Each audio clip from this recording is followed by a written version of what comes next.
श्री राम जय राम जय जय राम।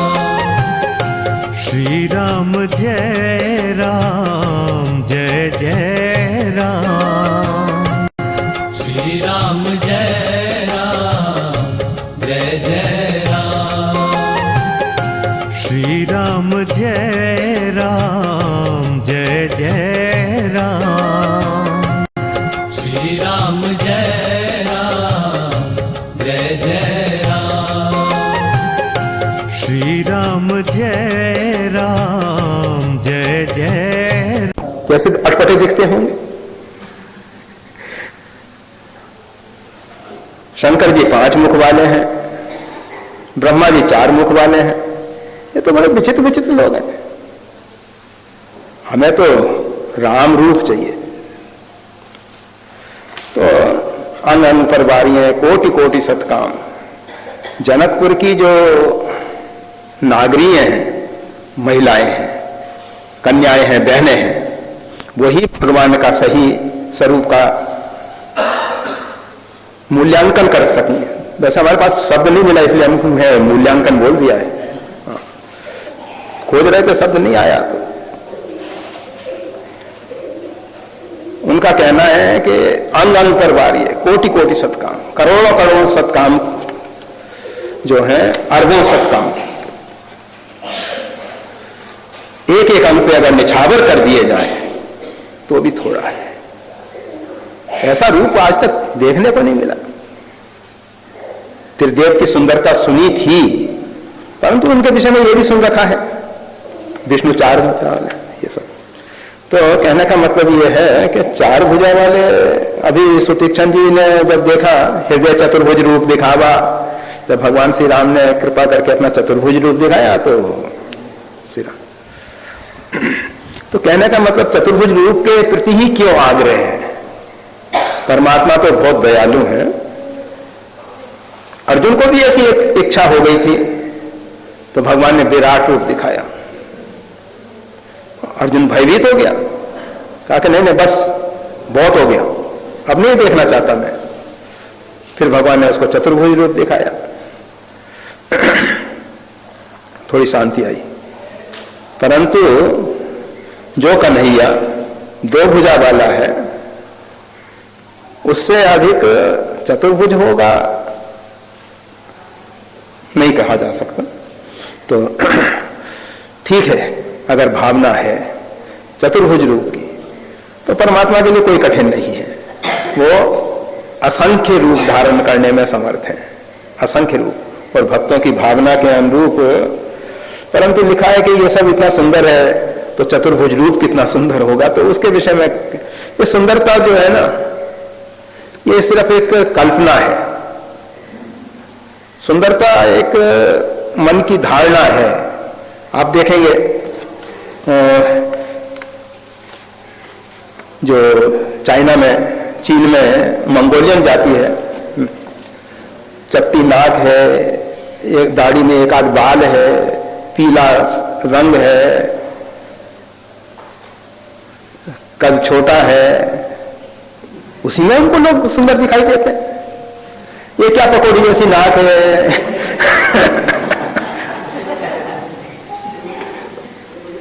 कहीं कहीं वो सुना था हमने कि पैरों को छोटा करने के लिए लोहे के जूते पहनाते हैं महिलाओं को, कि वो पैर छोटे रह जाए, सुंदरता का लक्षण। तो सुंदरता के लक्षण कहीं देश काल परिस्थितियों के अनुरूप बदलते रहते हैं, बदलते रहते हैं। पहले लोग अच्छे सुगंध वाले पुष्पों के वृक्ष लगाते थे, अब वो कैक्टस लगाते हैं। कटीली पेड़ों को घर की शोभा बना रहे हैं। ठीक है, जो भी है। पहले लोग गौ पालन करते थे, प्रातः काल उठ के सबसे पहले गाय का दर्शन करते थे। अब वो कुत्ता पालते हैं,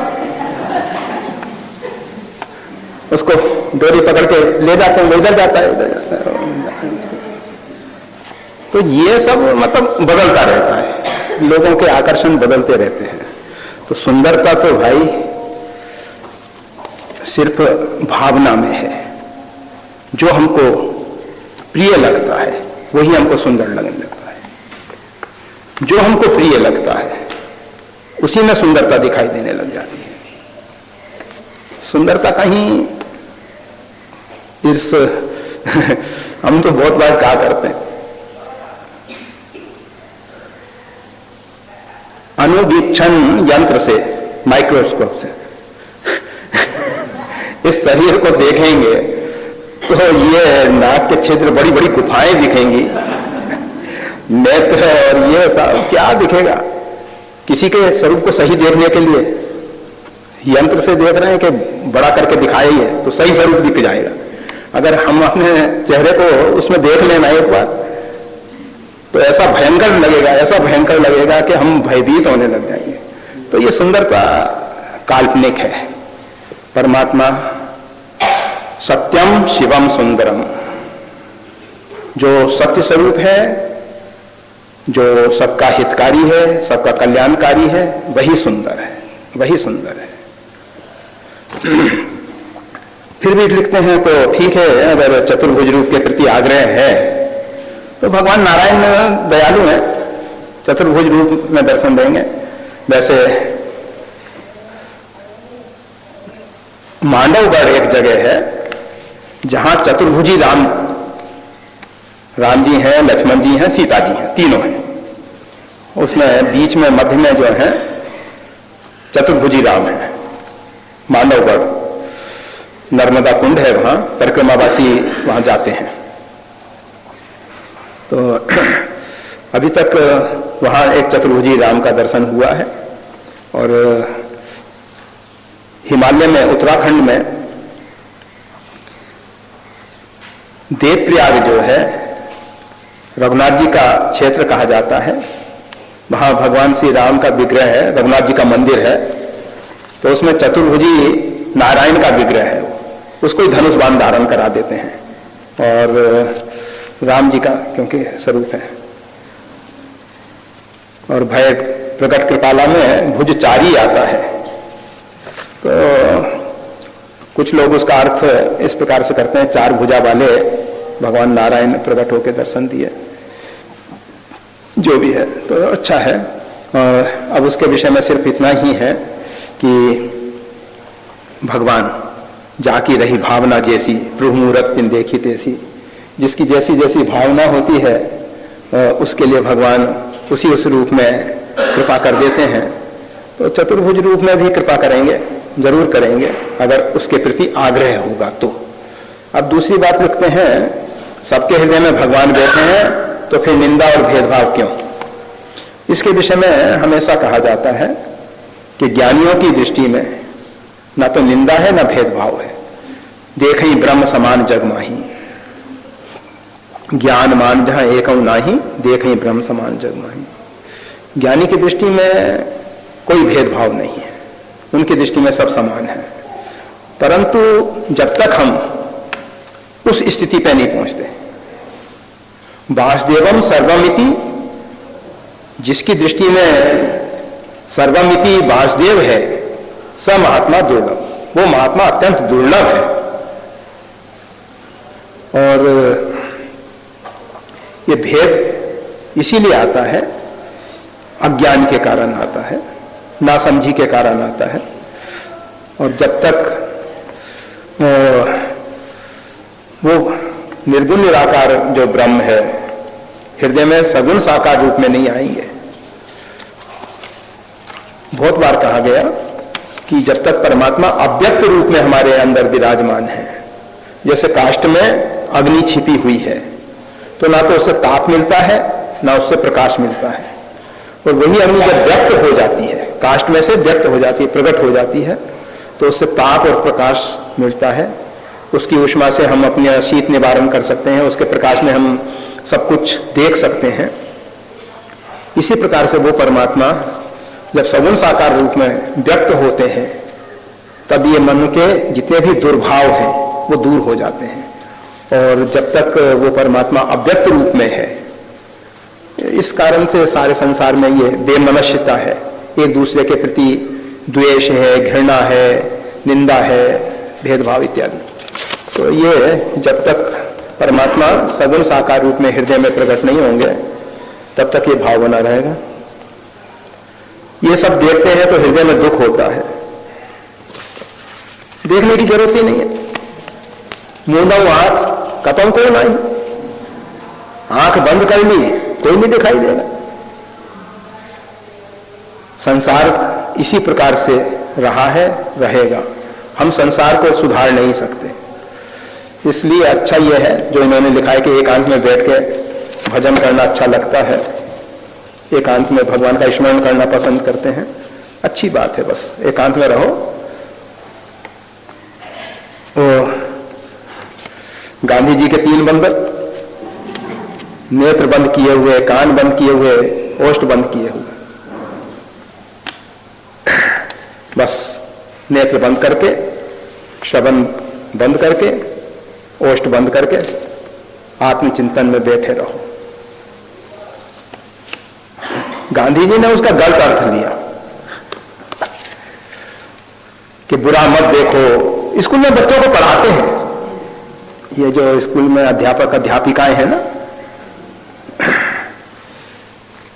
अंधे जहां के अंधे रास्ते, अंधे ही रास्ता दिखाने वाले मिल जाते हैं, स्वयं तो अंधे हैं। तो बताते हैं कि गांधी जी कहा करते थे कि देखो 3 बंदर एक जापानी कलाकार ने लाके दिए थे। ये 3 बंदर नेत्र बंद किए हुए, ओष्ठ पे उंगली रखे हुए, कानों में उंगली लगाए, बंद किए हुए। बुरा मत सुनो, बुरा मत बोलो। अभी बुरा कहां से आ गया भाई? जब आपने नेत्र बंद कर रखे हैं तो आपको बुरा अच्छा कोई मालूम ही नहीं पड़ेगा। और अगर कहो कि पहले देख लो बुरा और फिर आंख बंद कर लो, तो उससे क्या फायदा हुआ? वो छवि तो आपने हृदय में उतार ली, अब बुरे का चिंतन करोगे आप। जब बुरे को देख लिया और फिर आंख बंद कर ली तो क्या फायदा हुआ? इसी प्रकार पहले बुरा सुन लिया और बुरा सुनने के बाद फिर कान में उंगली लगाई, बुरा बोल दिया फिर ओष्ठ बंद किए, कोई फायदा नहीं।